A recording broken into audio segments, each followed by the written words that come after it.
তেল সরবরাহ সংকটের কিছুটা প্রভাব পড়েছে রাজধানীর ফিলিং স্টেশনগুলোতে। পর্যাপ্ত তেল পাচ্ছে না পেট্রোল পাম্পগুলো। রাজধানীর বেশ কিছু পাম্প বেশিরভাগ সময় তেল সরবরাহ করতে না পারায় নির্দিষ্ট কিছু পাম্পে অস্বাভাবিক গ্রাহক চাপ সৃষ্টি হয়েছে। ফলে ভোগান্তিতে পড়েছেন জ্বালানি তেল ক্রেতারা।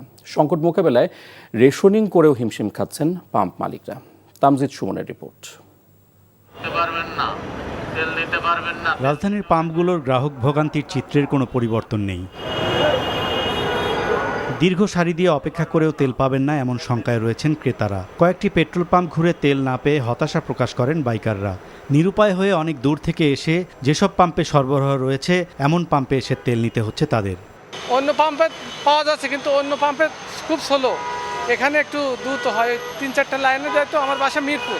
আমার বাসা উত্তরাতে, আবদুল্লাপুর পাম্পে দাঁড়াইছি।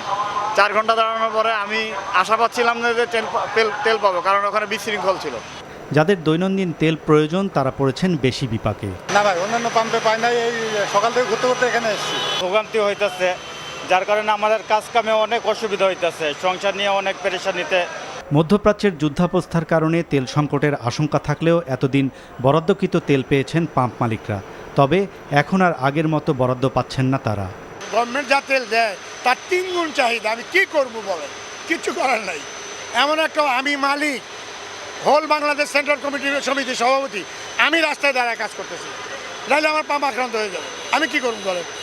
সামনের দিনগুলোতে সংকটময় পরিস্থিতি মোকাবেলায় সবার সহযোগিতা চেয়েছে পাম্প মালিক সমিতি। Tamjid Suman, NTV news, Dhaka.